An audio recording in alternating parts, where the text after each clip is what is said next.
Assalamualaikum warahmatullahi wabarakatuh. Bismillahirrahmanirrahim.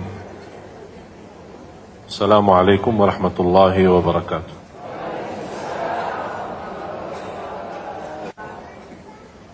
Alhamdulillahi rabbil alamin. Wa usalli wa usallimu ala ashrafil anbiya'i wal mursalin Sayyidina wa nabiyina Muhammad wa ala alihi wa sahbihi wa man tabi'ahum bi ihsanin ila yaumiddin. Subhanaka la ilma lana illa ma 'allamtana innaka antal alimul hakim. Yang bawa Quran terjemah, silahkan buka surat Ali Imran, surah ketiga ayat 185-186. Buka Al-Quran, surah Ali Imran, ayat 185 dan 186.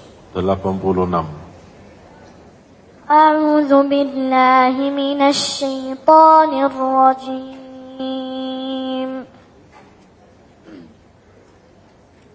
Bismillahirrahmanirrahim. Kullu nafsin dha'iqatul maut wa إنما توفون أجوركم يوم القيامة فمن زحزح عن النار وأدخل الجنة فقد فاز وما الحياة الدنيا إلا متاع الغرور لتبلون في أموالكم وأنفسكم ولتسمعن من الذين أوتوا الكتاب من قبلكم ومن الذين أشركوا أذى كثيرا وإن تصبروا وتتقوا فإن ذلك من عزم الأمور. أعوذ بالله من الشيطان الرجيم. بسم الله الرحمن الرحيم. كل نفس ذائقة الموت وإنما توفون أجوركم يوم القيامة فمن زحزح عن النار وأدخل الجنة فقد فاز وما الحياة الدنيا إلا متاع الغرور لتبلون في أموالكم وأنفسكم ولتسمعن من الذين أوتوا الكتاب من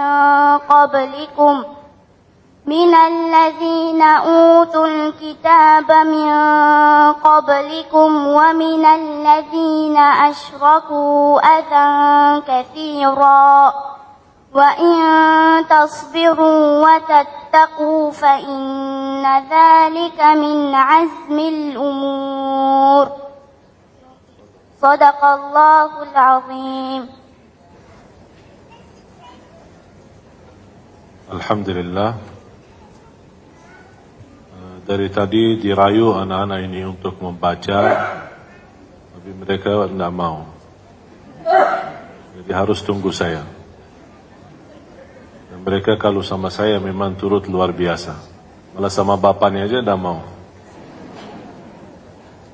Ini mereka baru kemarin tiba dari Madinah, tetangga saya di Madinah, berasal dari Tajikistan. Tajikistan itu bagian dari Rusia ya dulu. Dan mereka kakak adik, Fatimah, kakaknya Abdullah, dan dua-duanya menghafal Al-Quran 30 juz.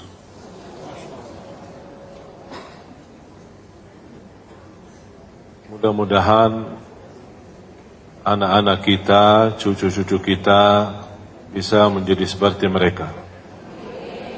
Usia Fatimah baru 10 tahun, kalau Abdullah baru 8 tahun.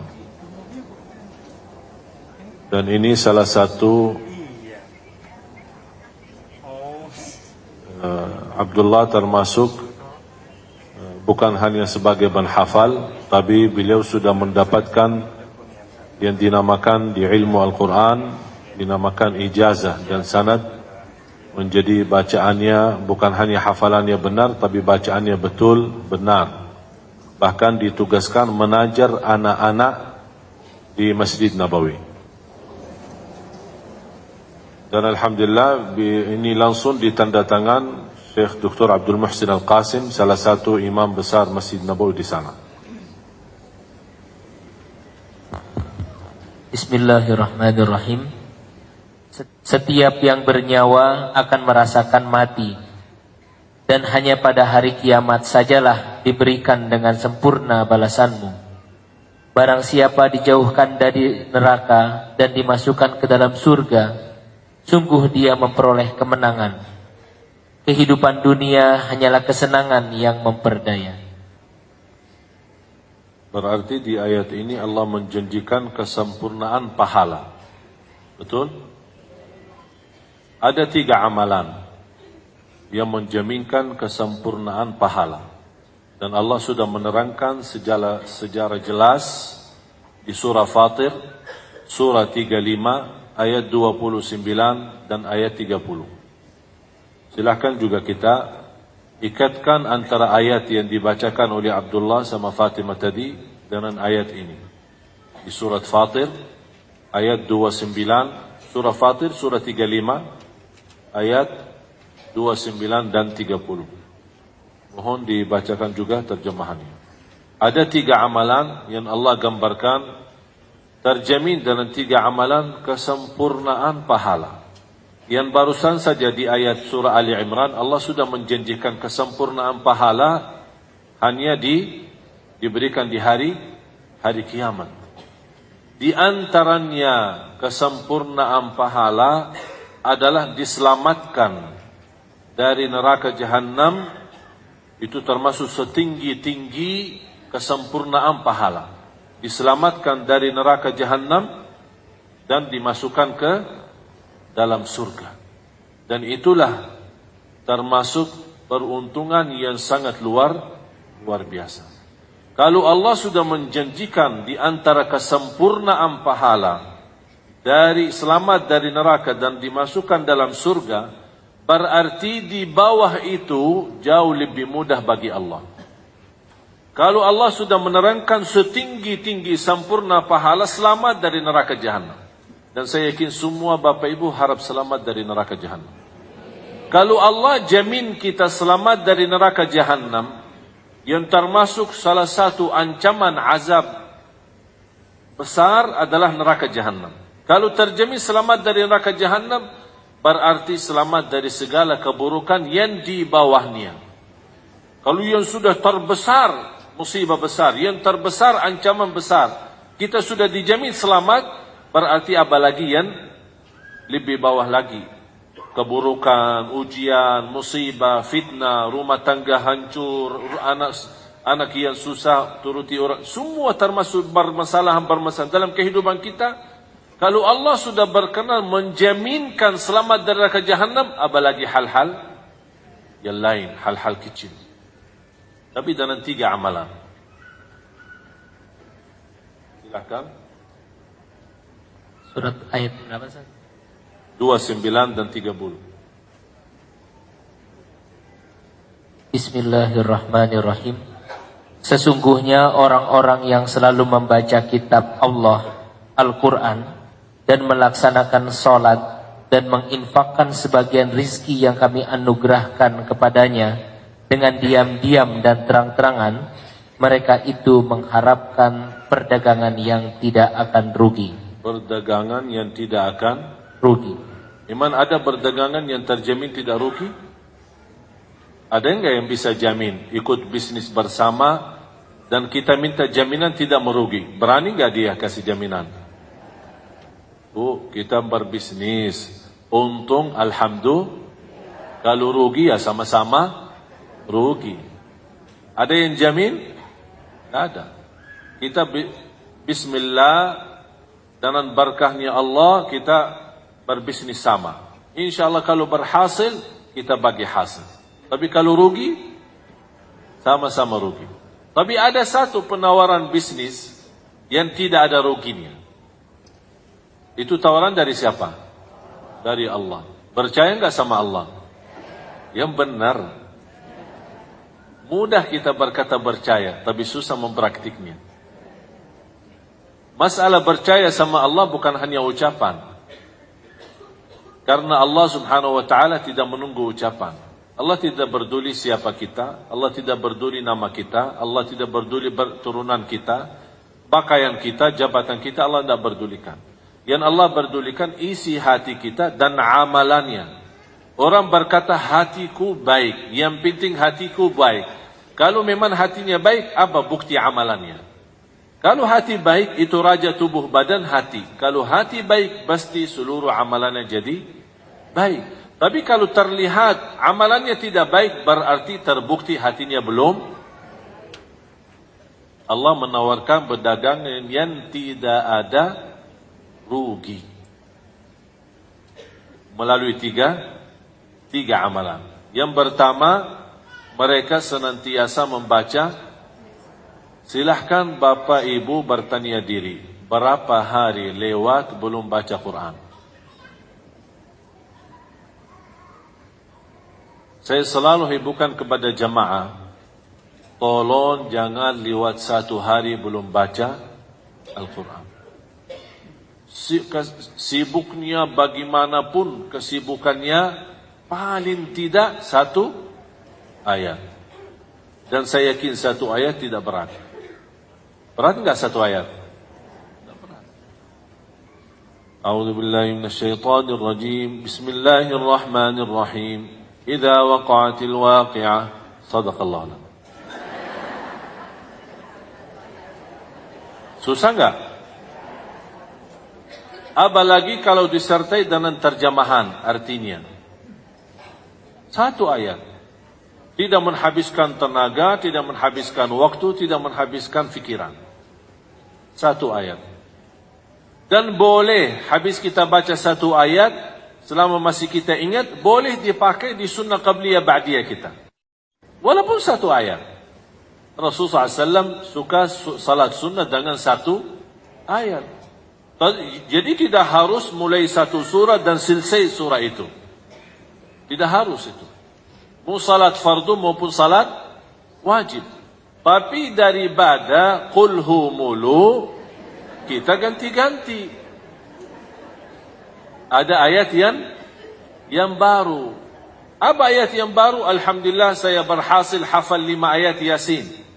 Udah, sunnah qabliyah rakaat pertama habis Al-Fatihah baca 5 ayat Yasin.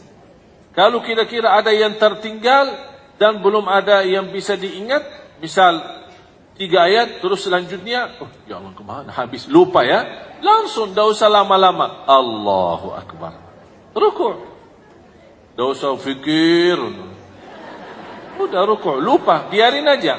Tapi subhanallah, coba ibu-ibu tolong praktik itu. Demi Allah, datang syaitan ingatkan kita supaya di rakaat kedua bisa lanjut. Mengapa syaitan mengingatkan ayat? Supaya pas di rukuk dan sujud tidak bisa konsentrasi. Pikirannya ayat itu, apa yang saya lupa, apa yang saya lupa. Akhirnya ucapan subhana rabbiyal azim tidak beres, subhana rabbiyal a'la tidak beres. Itulah upaya syaitan. Pas ketika berdiri lagi, alhamdulillah masih ingat. Tapi memang syaitan menggoda kita melalui ingat kebaikan. Bisa saja. Syaitan bukan hanya selalu mengajak keburukan, kadang-kadang bisa mengajak kebaikan demi menghilangkan kebaikan yang lebih besar. Contoh, membuat kita sibuk ingat ayat yang kita lupa dalam salat supaya tidak bisa khusyuk dalam sujud. Mana yang lebih utama, khusyuk atau ingat ayat? Jauh lebih utama khusyuk. Jadi syaitan pintar loh. Hati-hati sama syaitan. Tingkatan lebih tinggi daripada profesor. Oleh karena itu, ketika kita sudah merasa diri sudah lupa ayat, tidak usah difikirkan macam-macam, tidak usah berupaya untuk ingat, langsung segera takbir. Nikmati ruku'nya, nikmati sujudnya, tapi subhanallah begitu masuknya rakaat kedua pasti ingat. Baru kita boleh lanjut ayat yang tertinggal. Habis selesai dari hafalan kita walaupun beberapa ayat, kita ruku' lagi, sujud dan seterusnya. Ini justru sangat membantu kita menguatkan hafalan kita. Termasuk para hafiz Quran, termasuk anak-anak, kami selalu membiasakan mereka kalau lagi salat sunnah, biarpun dia masih anak, 5 tahun atau 6 tahun, baca ayat dan yang kamu hafal. Jangan membiasakan mereka qulhu saja. Jadi kasihan juga malaikat yang ditulis setiap hari qulhu, qulhu, qulhu. Kok tidak rubah-rubah manusia ini? Al-Quran kan 30 juz, walaupun 1 ayat, tapi ada tambahan. Tambahan apa? Apa manfaat kita berubah ayat? Ini salah satu juga membantu menurani dosa maksiat kita. Sekarang apa yang saya sampaikan Bapak Ibu, ini sebenarnya menjaga kita dari dosa dan maksiat. Kita sebagai manusia tidak bisa terlepas dari dosa maksiat. Tidak bisa. Jangan ada orang berkata, saya berupaya menjauhkan diri total dari dosa maksiat. Mohon maaf, tidak bakal bisa. Karena kita manusia. Pasti ada dosa dan maksiat. Tapi bukan bersoalan berdosa dan maksiat. Yang menjadi bersoalan ketika sudah terlanjur dosa maksiat, tidak mau bertaubat kepada, tidak mau beristighfar kepada, tidak mau sedih dan menangis karena ini yang menjadi masalah. Seolah-olah ketika habis sudah terlanjur berdosa, kita berkata kepada Allah, ya apalagi, biasa aja, mau dosa-dosa. Jadi tidak ada rasa malunya sama Allah. Tapi ketika sudah terlanjur berbuat dosa, dan itu hal wajar, karena kita manusia, habis dosa itu, kita ingat Allah. Muncul sifat rasa malu. Kita merasa diri, Allah, sudah saya berdosa, tapi Allah masih berkenan menutupi dosa saya, menutupi kesalahan saya. Coba, Bu, kalau setiap kita berdosa, setiap kita ghibah, setiap kita namimah, keluar bau dari kita. Dan semakin bertambah dosa, bertambah bau. Tambah lagi dosa, tambah lagi keras baunya. Gimana? Berani nggak keluar dari rumah?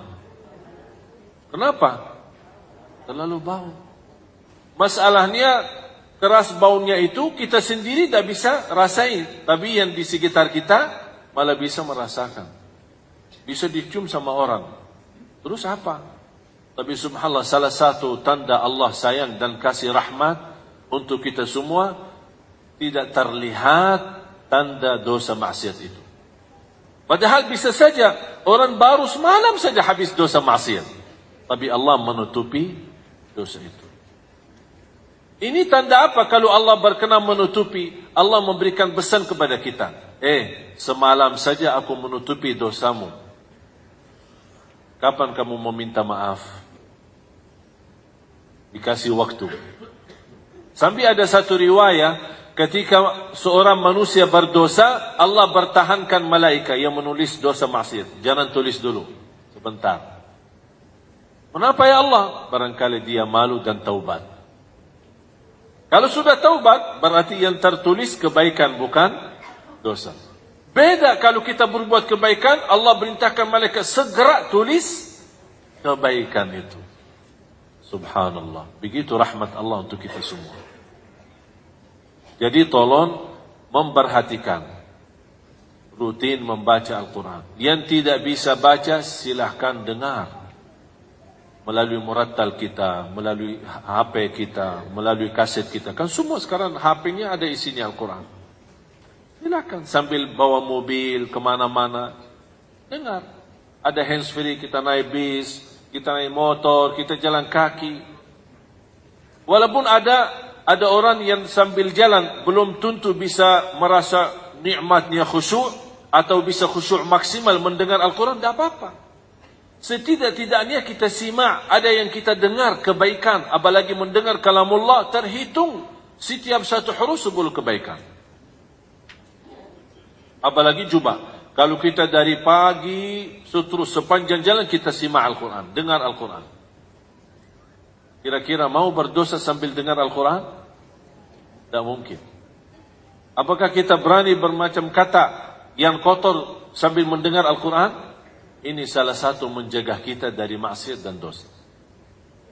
Baca Al-Quran. Terus yang kedua, agar Allah menyempurnakan pahalanya kepada mereka. tidak diulang lagi. Sesungguhnya orang-orang yang selalu membaca kitab Allah, Al-Quran, dan melaksanakan salat dan menginfak. Bapak Ibu, satu-satunya amalan yang tidak bisa ditinggal salat. Ada orang Muslim tidak haji? Ada enggak? Ada, karena belum mampu. Ada orang Muslim tidak zakat? Ada, karena dia penerima zakat. Ada orang Muslim tidak puasa? Ada, lagi sakit, safir, atau cukup tua, tidak sadar perbuatannya, bisa tidak wajib puasa. Ada orang Muslim, banyak hal-hal kebaikan yang bisa ditinggal kalau ada alasan. Tapi apakah Bapak Ibu ada orang Muslim tidak salat? Seharusnya tidak ada. Tapi ternyata apa alasannya? Tidak ada alasan. Kalau malas itu bukan alasan, itu sifat. Kalau alasan, ya lagi sakit, alasan lagi binsang, alasan lagi stres, alasan ini kan namanya alasan. Tapi kalau malas itu sifat, bukan alasan.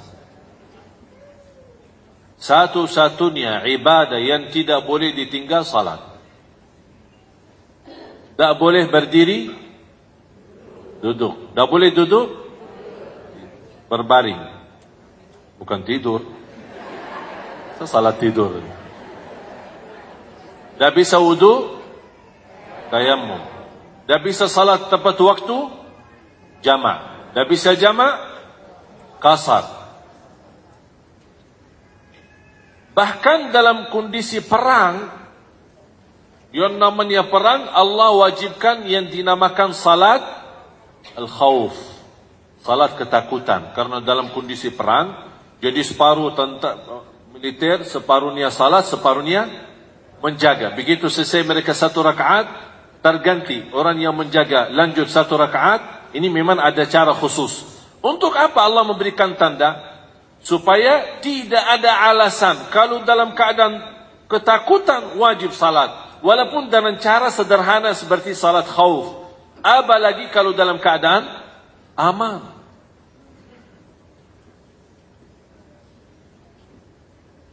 Jamaah sekalian, beberapa waktu lalu kita beringatan Isra Mi'raj. Dan salat termasuk satu-satunya ibadah yang diterima oleh Rasulullah SAW langsung dari Allah tanpa melalui wahyu. Semua perintah agama melalui wahyu selain salat. Mengapa Allah Subhanahu wa taala mengajak Nabi Muhammad SAW berjalan cukup jauh dari Makkah sampai Masjidul Aqsa, kemudian naik lagi, bisa menghabiskan tenaga fisik, waktu cukup lama. Walaupun bagi Allah tidak bagi waktu, kun fayakun, selesai semuanya. Tapi begitu Allah menunjukkan, inilah proses perjalanan sambil menerima sebuah perintah yang begitu agung. Langsung dari Allah Subhanahu wa taala diperintahkan kepada Nabi Muhammad SAW dan umatnya salat. Diberikan kesimpulan, barang siapa yang ingin berhubungan atau kontak langsung sama Allah, jaga salat. Kalau sudah putus tali salat kita sama Allah, tidak ada ibadah lain yang bisa menghubungkan dengan Allah langsung.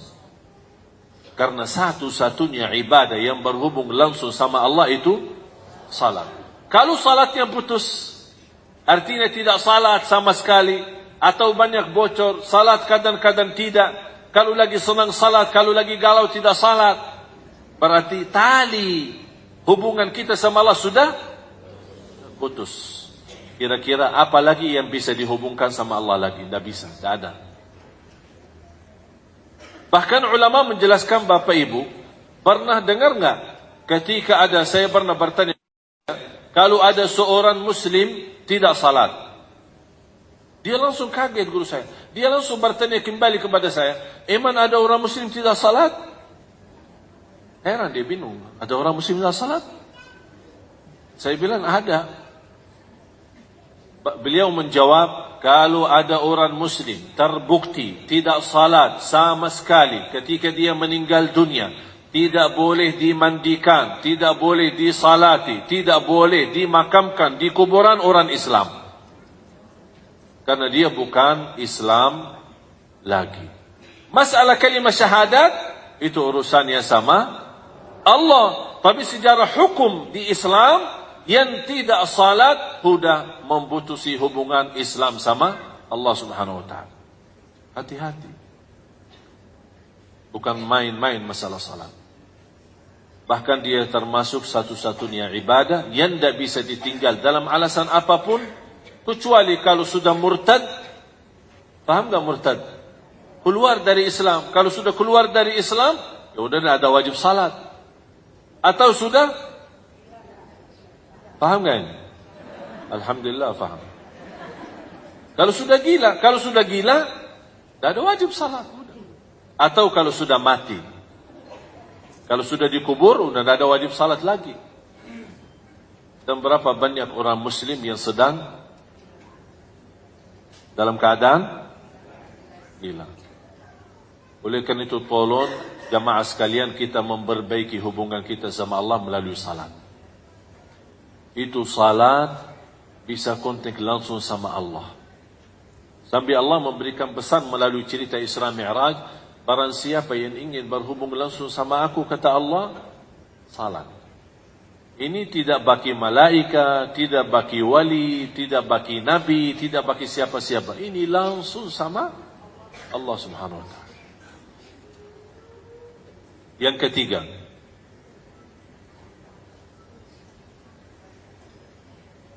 dan menginfakkan sebagian rezeki yang kami anugerahkan kepadanya dengan diam-diam dan terang-terangan. Mereka itu mengharapkan perdagangan yang tidak akan rugi. Saya berikan satu rahasia sedekah.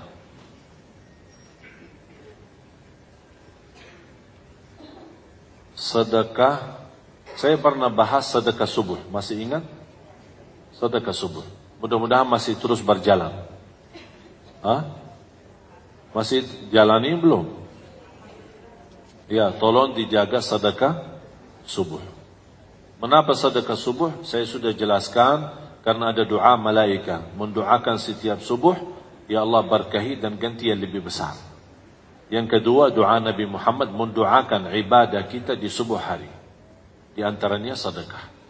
Jadi mohon Bapak Ibu, semua masing-masing punya kotak amal, boleh dinamakan tabungan subuh. Biasakan anak-anak kita semua, biarpun dia anak bayi, kita buatkan satu tabungan khusus atas nama dia dan ibunya yang isi. Sungguh dahsyat sedekah subuh itu. Apapun masalah kita, hutang, masalah hajat, jodoh, rumah tangga, urusan anak, turunan, sedekah subuh itu luar biasa, bukan main. Dan selama saya sampaikan sedekah subuh kepada jamaah yang punya hajat, sungguh subhanallah, hampir 90% dari mereka hubungi saya lagi, alhamdulillah masalahnya sudah selesai. Dan berkahnya sedekah subuh. Yang kedua, sedekah habis maksiat. Ini melatih kita ini. Jadi tabungannya bakal banyak, sering maksiat ini. Caci maki orang, isi sedekahnya. Ngomong kotor, isi sedekahnya. Ngomong kesal atau berkata sama anaknya bodoh, langsung isi sedekahnya. Subhanallah, bakal tahu diri nanti, ternyata banyak masalah saya. Apalagi masalah mulut ini. Kita caci, subhanallah, sedekah selepas subuh itu, pertama ada dua hikmah sebenarnya. Yang pertama, mengharapkan ampunan dosa. Karena ada salah satu hadis, menjaga sedekah terjamin ampunan dosa. Bahkan terjamin husnul khatimah. Terjamin jauh dari kematian mendadak. Terjamin jauh daripada kematian memburuk. Tahu nggak kematian mendadak, Bu? Bisa, ini sekarang masa ini adalah banyak yang mati mendadak. Pas lagi bawa mobil, mati.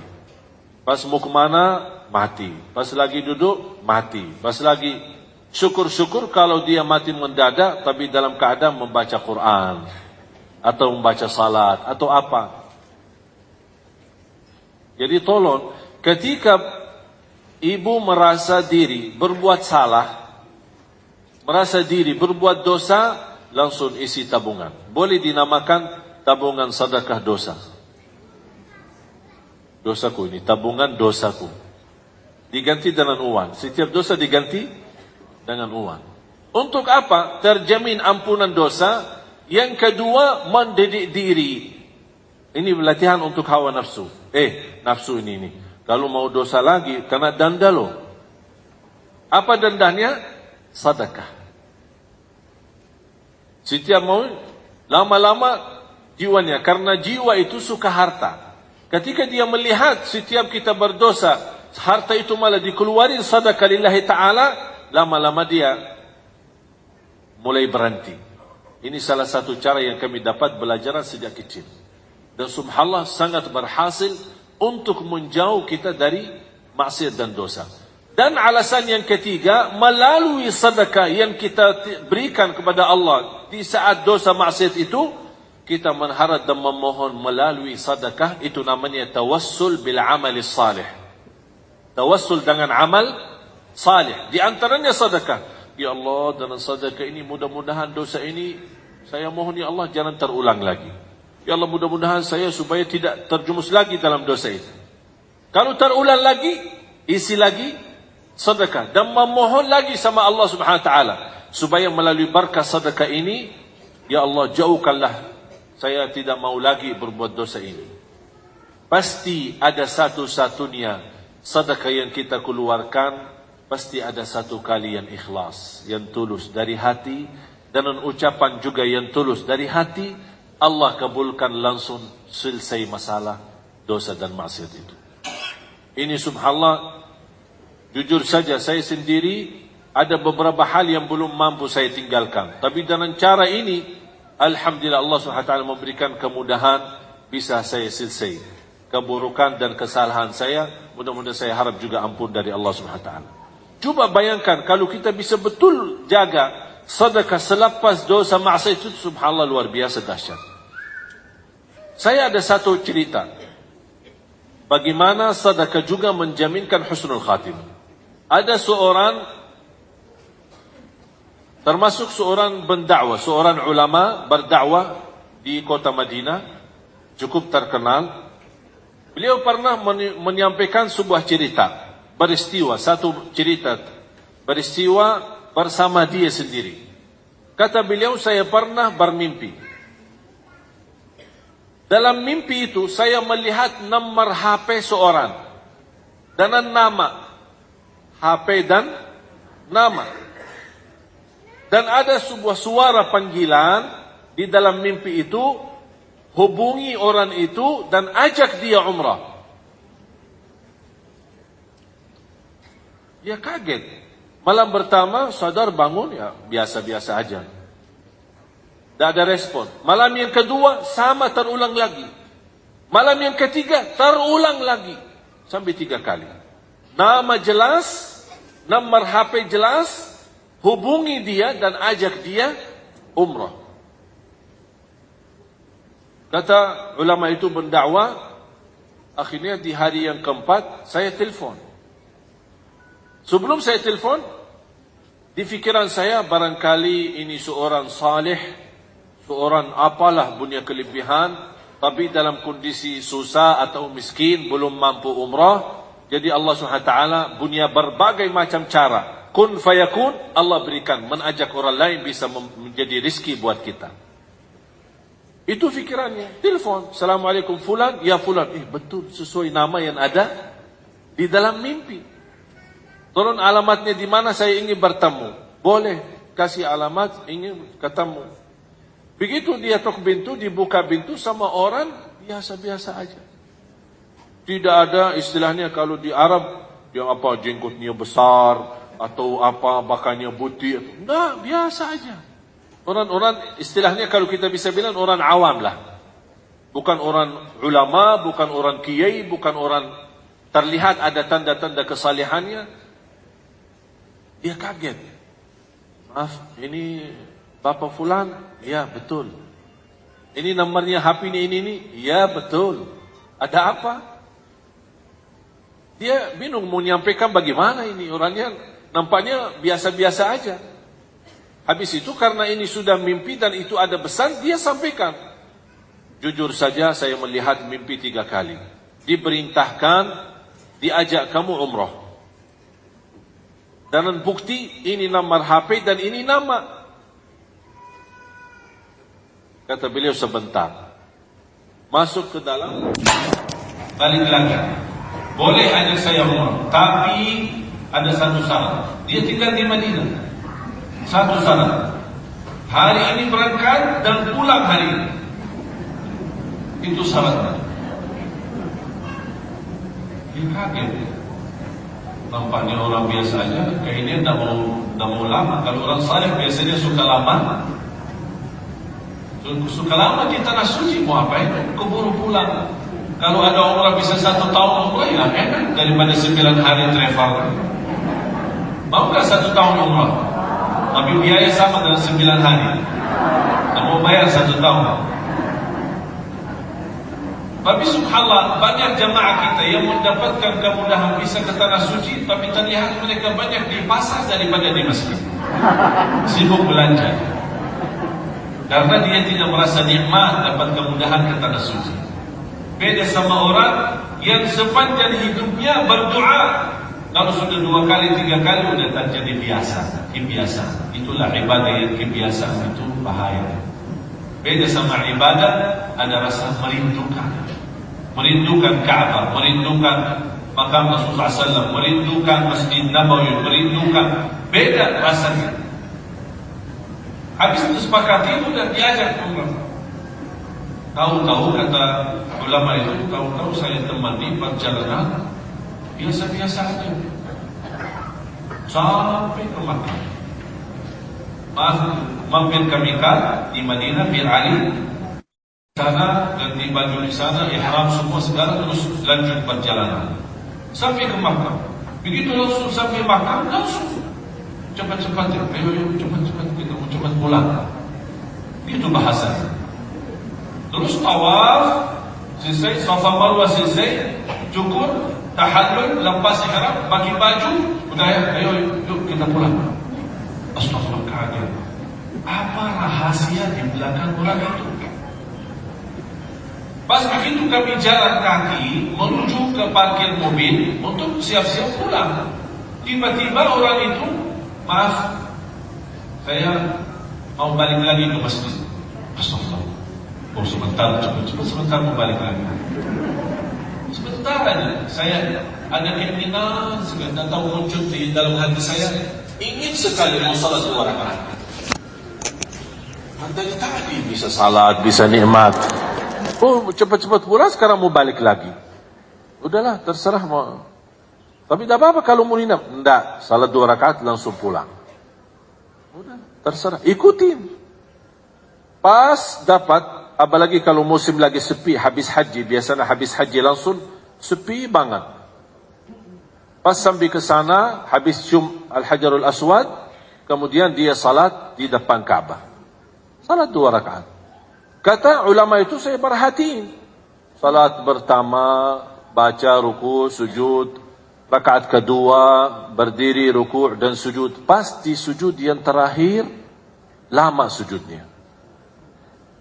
Pas saya datang, lama, terasa lama banget, bukan biasa. Ini dari tadi cepat-cepat malah. Kok terakhir kok lama? Barangkali mau berdoa. Tapi terlihat lama, bukan biasa. Didekatin, digerakkan, ternyata sudah meninggal dunia. Allah subhanahu wa ta'ala.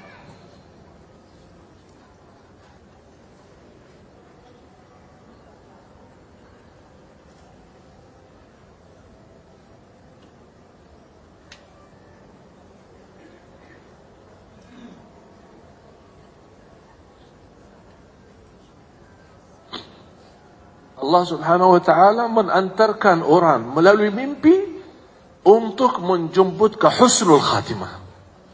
Itulah cara Allah subhanahu wa ta'ala yang kita tidak bisa tahu. Tidak bisa tahu. Allah maha baik, bahkan terlalu baik sama manusia. Inilah diantaranya seorang susah payah, tidak punya kemampuan bisa berumrah, Allah hantarkan melalui mimpi. Bisa diajak umrah, bahkan dihantarkan ke Makkah, ke tanah suci, supaya dapat husnul khatimah di sana. Inilah cara Allah. Kalau Allah berikan izin husnul khatimah, tidak ada yang bisa membindahkan husnul khatimah itu. Orang biasa, orang awam, bukan seorang apa kelebihannya.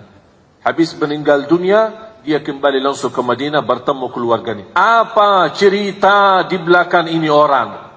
Apa cerita? Apa rahasia? Ternyata Bapak Ibu ada satu. Ini yang Allah gambarkan. Mereka selalu berinfak secara diam-diam maupun sembunyi. Kata istrinya, setiap kami masak makanan, beliau selalu tegaskan ke saya tidak mau makan dan haram makan itu bagi saya. Sebelum tetangga saya, seorang ibu tua, tidak punya siapa-siapa yang layanin, sebelum si ibu tua ini makan dulu. Habis dia makan, baru saya makan sisanya. Itulah kelebihannya, hanya satu. Bu dan jamaah sekalian, kita tidak tahu mana saja amal salih yang menjaminkan husnul khatimah. Bisa amal salih sederhana, tak dinilai, tak dihitung, tapi ternyata melalui amal itu terjamin masuk surga, terjamin husnul khatimah, bahkan bisa di tanah suci.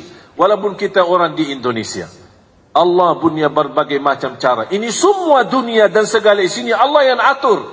Kita tidak bisa apa-apa. Oleh karena itu jamaah sekalian, ketika kemarin saya di Hong Kong, saya terharu sekali kepada seorang wanita pembantu.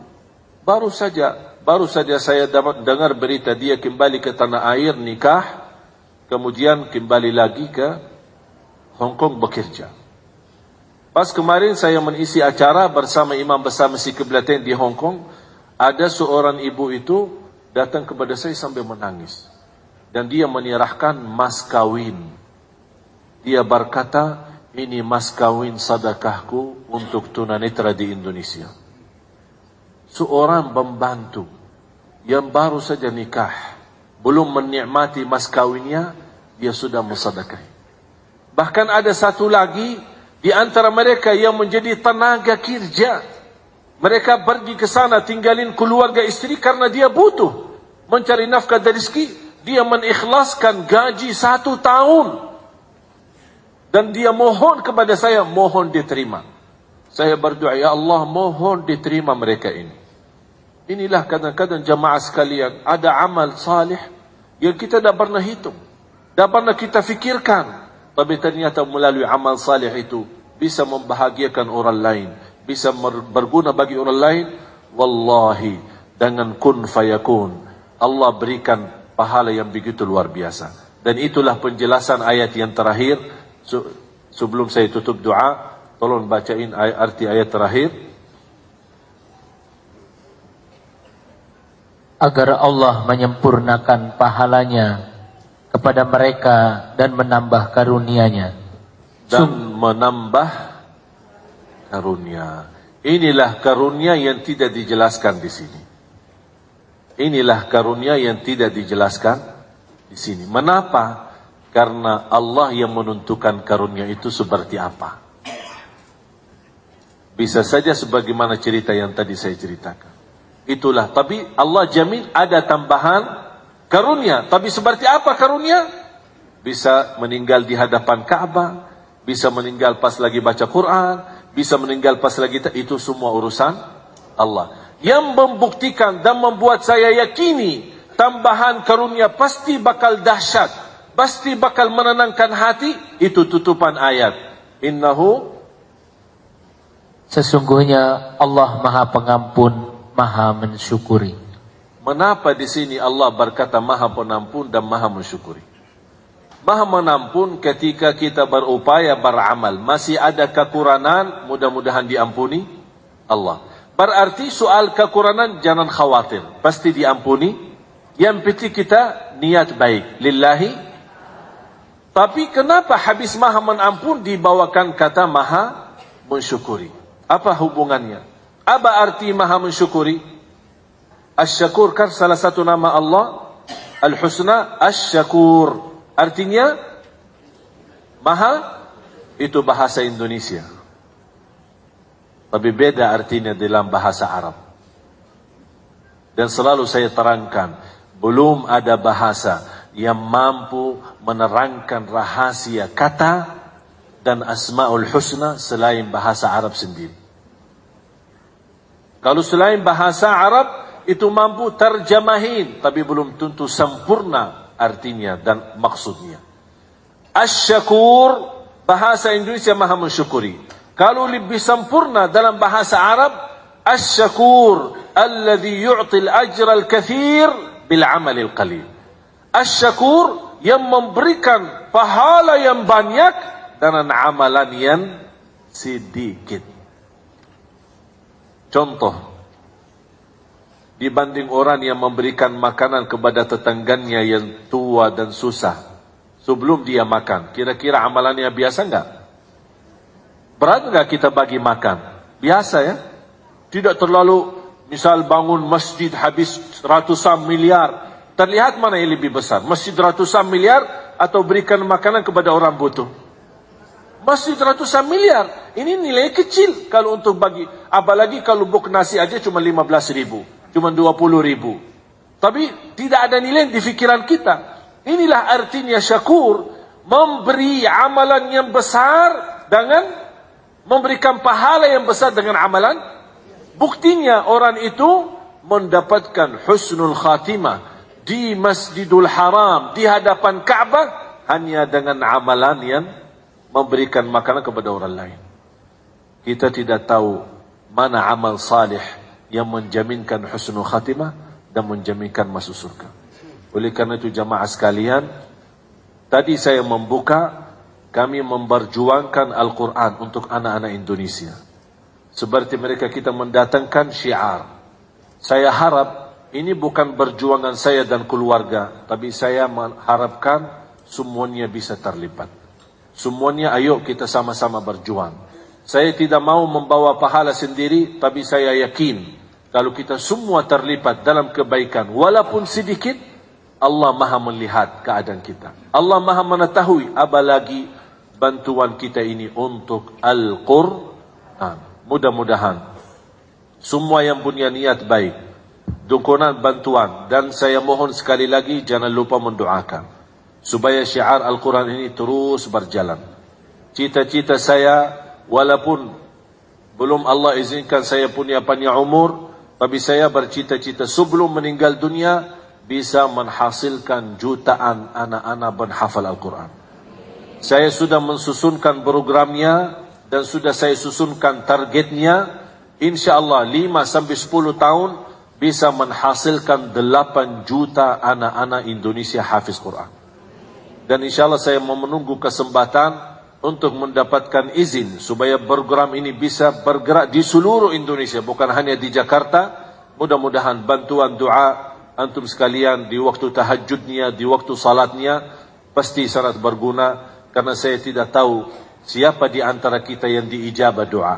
Tapi yang saya yakin, walaupun saya tidak tahu, tapi saya yakin pasti di antara jamaah yang hadir ada walaupun satu yang diijabah doanya oleh Allah Subhanahu wa ta'ala. Oleh karena itu saya titip doa, doakan saya, doakan keluarga, supaya kita terus bisa istiqamah dan berjuang syiar Al-Quran untuk Indonesia. Amin ya Rabbal Alamin. Bismillahirrahmanirrahim. Alhamdulillahi Rabbil Alamin. Allahumma salli ala Sayyidina Muhammad wa ala ali Sayyidina Muhammad. Allahumma ya Allah, ya Dzal Jalali wal Ikram, اغفر لنا ولوالدينا وارحمهم كما ربونا صغارا واغفر لجميع المسلمين والمسلمات والمؤمنين والمؤمنات الأحياء منهم والأموات إنك سميع قريب مجيب الدعوات. Ya Allah, bukakan bagi kami pintu taufikmu agar kami mampu istiqamah dengan amal yang saleh. Amal yang saleh yang mampu menghantarkan kami ke husnul khatimah. Amal yang saleh yang mampu membahagiakan kami dunia dan akhirat. Amal yang saleh yang mampu memberkahi sisa umur kami. Amal yang saleh menjadikan sisa umur kami lebih baik daripada yang sudah lalu.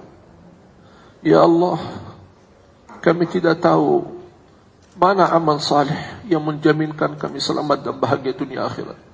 Tapi kami mohon, bukakanlah bagi kami pintu taufikmu agar kami bisa istiqamah beramal saleh, bisa istiqamah Islam iman sampai akhir hayat. Ya Allah, ampuni segala dosa kami. Aku mohon untuk semua yang hadir di siang hari ini, masing-masing pulang ke rumahnya sudah diampuni segala dosanya, disucikan hatinya, dibersihkan jiwanya. Atas izinmu ya Allah, kami berkumpul di siang hari ini di Masjid Al-Latif. Ya Allah, atas izinmu ya Allah, berilah kepada kami kemuliaan, sama-sama jumpa lagi di dalam surgamu ya Allah, bersama Nabi Muhammad sallallahu alaihi wasallam. Ya Allah, jadikan kami semua ahlul Quran. Ahlul Quran, ahlul Quran. Berikan kepada kami ya Allah keturunan anak salih salihah, anak dan cucu penghafal Al-Quran, anak dan cucu penghafal Al-Quran, birahmatika ya arhamar rahimin. Ya Allah, Engkau saja mengetahui segala hajat kami, segala isi hati kami. Aku mohon ya Allah, dengan asma'ul husnamu, untuk semua yang hadir, yang sedang sakit, mudah-mudahan sembuhkan penyakitnya. Ya Allah, sembuhkan badannya, angkat penyakitnya. Berikan ya Allah pakaian sehat wal afiat. Ya Allah, di antara